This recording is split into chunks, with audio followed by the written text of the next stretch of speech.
Hi friends, welcome to our channel. ನಾನು ನಿಮ್ಮ ಶ್ವೇತಾ ರವಿಕುಮಾರ್. ಇವತ್ತಿನ ದಿನ ದಾಲ್ ಫ್ರೈನ ಮಾಡ್ತಾ ಇದ್ದೀನಿ. ತುಂಬ ಸುಲಭವಾಗಿ ಮಾಡ್ಕೋಬೋದು, ಅಷ್ಟೇ ಟೇಸ್ಟಿಯಾಗಿರುತ್ತೆ. ಇದು ಜೀರಾ ರೈಸು ವೈಟ್ ರೈಸ್ಗೆ ಒಳ್ಳೆ ಕಾಂಬಿನೇಷನು. ಬನ್ನಿ ಮಾಡೋದು ಹೇಗೆ ಅಂತ ನೋಡೋಣ. ಮೊದಲಿಗೆ ಇಲ್ಲಿ ನಾನು ಒಂದು ಕುಕ್ಕರ್ಗೆ 1 ಕಪ್ಪು ತೊಗರಿಬೇಳೆನ ತೊಗೊಂಡು 2-3 ಸಲ ಚೆನ್ನಾಗಿ ವಾಶ್ ಮಾಡಿ ಹಾಕ್ಕೊಳ್ತಾ ಇದ್ದೀನಿ. ನಂತರ ಬೇಳೆ ಮುಳುಗುವಷ್ಟು ನೀರನ್ನ ಹಾಕ್ಕೊಂಡು 1/4 ಟೀ ಸ್ಪೂನ್ ಅರಿಶಿನ, 1 ಟೀ ಸ್ಪೂನ್ ಎಣ್ಣೆನ ಹಾಕಿ ಲಿಡ್ನ ಕ್ಲೋಸ್ ಮಾಡಿ 2ರಿಂದ 3 ವಿಷಲ್ ಕೂಗಿಸ್ಕೋಬೇಕು. ಹಾಗೆ ಯಾರಾದರೂ ಹೊಸಬ್ರು ನನ್ನ ವಿಡಿಯೋನ ನೋಡ್ತಾ ಇದ್ದರೆ ಪ್ಲೀಸ್ ಸಬ್ಸ್ಕ್ರೈಬ್ ಮಾಡ್ಕೊಂಡು ನೋಡಿ. ಪಕ್ಕದಲ್ಲೇ ಬರುವಂಥ ಬೆಲ್ಲೈಕನ್ನ ಕ್ಲಿಕ್ ಮಾಡಿ ಆಲ್ ಅನ್ನೋ ಬಟನ್ನ ಪ್ರೆಸ್ ಮಾಡಿದ್ರೆ ನಾನು ಹಾಕುವಂಥ ವಿಡಿಯೋ ಎಲ್ಲ ನಿಮಗೆ ನೋಟಿಫಿಕೇಷನಲ್ಲಿ ಬರುತ್ತೆ. ಆವಾಗ ನನ್ನ ವಿಡಿಯೋನ ನೀವು ನೋಡ್ಬೋದು.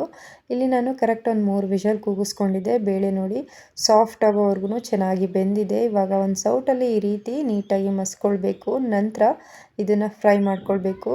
ಇಲ್ಲಿ ನಾನು ಒಂದು ಕಡಾಯಿನ ಇಟ್ಟಿದ್ದೀನಿ. ಅದಕ್ಕೆ 1-2 ಟೇಬಲ್ ಸ್ಪೂನ್ ಅಷ್ಟು ಎಣ್ಣೆನ ಹಾಕ್ಕೊಳ್ತಾ ಇದ್ದೀನಿ. ಎಣ್ಣೆ ಚೆನ್ನಾಗಿ ಕಾದ ನಂತರ ಒಂದು ಈರುಳ್ಳಿನ ಉದ್ದುದ್ದ ಕಟ್ ಮಾಡಿ ಹಾಕ್ಕೊಳ್ತಾ ಇದ್ದೀನಿ. ಈರುಳ್ಳಿ ಚೆನ್ನಾಗಿ ಟ್ರಾನ್ಸ್ಪರೆಂಟ್ ಆಗೋವರೆಗೂ ಫ್ರೈ ಮಾಡ್ಕೊಳ್ಬೇಕು. ನಂತರ ಇದಕ್ಕೆ ಖಾರಕ್ಕನುಗುಣವಾಗಿ ಒಂದು 3 ಹಸಿರು ಮೆಣಸಿನ್ಕಾಯಿನ ಉದ್ದುದ್ದ ಕಟ್ ಮಾಡಿ ಹಾಕ್ಕೊಳ್ತಾ ಇದ್ದೀನಿ.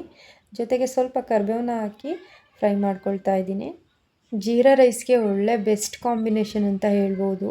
ಹೋಟೆಲಲ್ಲಿ ಯಾವ ರೀತಿ ಟೇಸ್ಟ್ ಇರುತ್ತೆ ದಾಲ್ ಫ್ರೈ, ಅದೇ ರೀತಿ ಟೇಸ್ಟ್ ಬರುತ್ತೆ. ಒಂದು ಸಲ ಟ್ರೈ ಮಾಡಿ ನೋಡಿ, ತುಂಬ ರುಚಿಯಾಗಿರುತ್ತೆ. ನಂತರ ಇದಕ್ಕೆ ಶುಂಠಿ ಬೆಳ್ಳುಳ್ಳಿನ ಜಜ್ಜಿ ಹಾಕ್ಕೊಂಡು ಫ್ರೈ ಮಾಡ್ಕೊಳ್ತಾ ಇದ್ದೀನಿ. ನೀವು ಬೇಕಾದರೆ ಶುಂಠಿ ಬೆಳ್ಳುಳ್ಳಿ ಪೇಸ್ಟ್ನು ಸಹ ಹಾಕ್ಕೋಬೋದು, ಆದರೆ ಈ ರೀತಿ ಜಜ್ಜಿ ಹಾಕೋದ್ರಿಂದ ಟೇಸ್ಟು ತುಂಬ ಚೆನ್ನಾಗಿರುತ್ತೆ.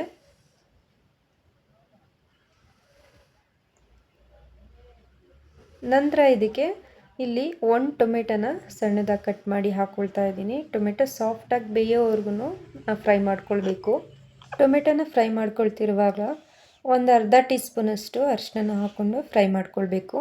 ಹಾಗೆ ಬೇಳೆಯಿಂದ ಸುಮಾರು ರೆಸಿಪೀಸ್ನ ಮಾಡಿ ವಿಡಿಯೋನ ಅಪ್ಲೋಡ್ ಮಾಡಿದ್ದೀನಿ, ನನ್ನ ಚಾನಲಲ್ಲಿದೆ. ನಿಮಗೆ ಇಂಟ್ರೆಸ್ಟ್ ಇತ್ತು ಅನ್ನೋದಾದರೆ ನೀವು ನೋಡ್ಬೋದು.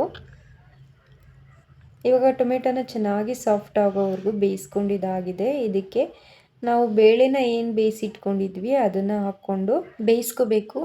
ನೋಡಿ, ಇವಾಗ ಬೇಯಿಸಿಟ್ಕೊಂಡಿರೋವಂಥ ಬೇಳೆನ ಹಾಕ್ಕೊಳ್ತಾ ಇದ್ದೀನಿ. ಜೊತೆಗೆ ಸ್ವಲ್ಪ ನೀರನ್ನ ಹಾಕ್ಕೊಂಡು ದಾಲ್ ಫ್ರೈನ ಮಿಕ್ಸ್ ಮಾಡ್ಕೊಳ್ತಾ ಇದ್ದೀನಿ. ದಾಲ್ ಫ್ರೈ ಅಂದರೆ ಸ್ವಲ್ಪ ಗಟ್ಟಿಯಾಗಿರಬೇಕು, ಜಾಸ್ತಿ ಗಟ್ಟಿಯಾಗೂ ಇರಬಾರ್ದು, ಹಾಗೆ ಜಾಸ್ತಿ ತೆಳ್ಳಗೂ ಇರಬಾರ್ದು, ಒಂದು ಹದವಾಗಿರಬೇಕು.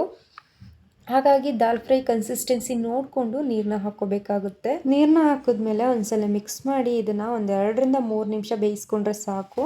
ಇವಾಗ ಇದಕ್ಕೆ ರುಚಿಗೆ ತಕ್ಕಷ್ಟು ಉಪ್ಪನ್ನ ಹಾಕಿ ಒಂದ್ಸಲ ಮಿಕ್ಸ್ ಮಾಡಿ ಬೇಯಿಸ್ಕೊಳ್ಳೋಣ. ಉಪ್ಪನ್ನ ನೋಡ್ಕೊಂಡು ಹಾಕ್ಕೋಬೇಕು.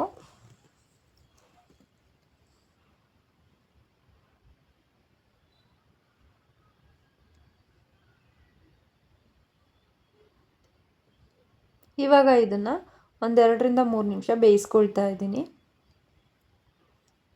ಇವಾಗ ದಾಲ್ ಫ್ರೈ ಚೆನ್ನಾಗಿ ಬೆಂದಿದೆ. ಇದನ್ನು ಕರೆಕ್ಟ್ ಒಂದು 3 ನಿಮಿಷ ಬೇಯಿಸ್ಕೊಂಡಿದ್ದೀನಿ.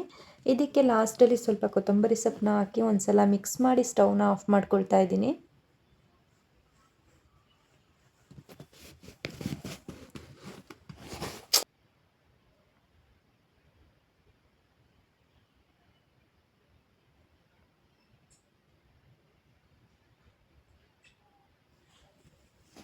ನೋಡಿದ್ರಲ್ಲ ಯಾವ ಥರ ಸಿಂಪಲ್ಲಾಗಿ ದಾಲ್ ಫ್ರೈ ಮಾಡೋದು ಅಂತ. ಅಷ್ಟೇ ಟೇಸ್ಟಿಯಾಗಿರುತ್ತೆ. ಇದು ಜೀರಾ ರೈಸ್ಗೆ ಒಳ್ಳೆ ಬೆಸ್ಟ್ ಕಾಂಬಿನೇಷನು. ಹಾಗೆಯೇ ಇದನ್ನು ವೈಟ್ ರೈಸ್ ಜೊತೆನೂ ತಿನ್ಬೋದು, ತುಂಬ ರುಚಿಯಾಗಿರುತ್ತೆ. ಈ ವಿಡಿಯೋ ಇಷ್ಟ ಆಗಿದ್ರೆ ಪ್ಲೀಸ್ ಲೈಕ್ ಮಾಡಿ, ಶೇರ್ ಮಾಡಿ, ಕಮೆಂಟ್ಸ್ ಮಾಡಿ, ಸಬ್ಸ್ಕ್ರೈಬ್ ಮಾಡ್ಕೊಳ್ಳಿ. ಪಕ್ಕದಲ್ಲೇ ಬರುವಂಥ ಬೆಲ್ ಐಕಾನ್ನ ಕ್ಲಿಕ್ ಮಾಡಿ. ಈ ವಿಡಿಯೋ ನೋಡಿದ್ದಕ್ಕಾಗಿ ತಮ್ಮೆಲ್ಲರಿಗೂ ಧನ್ಯವಾದಗಳು.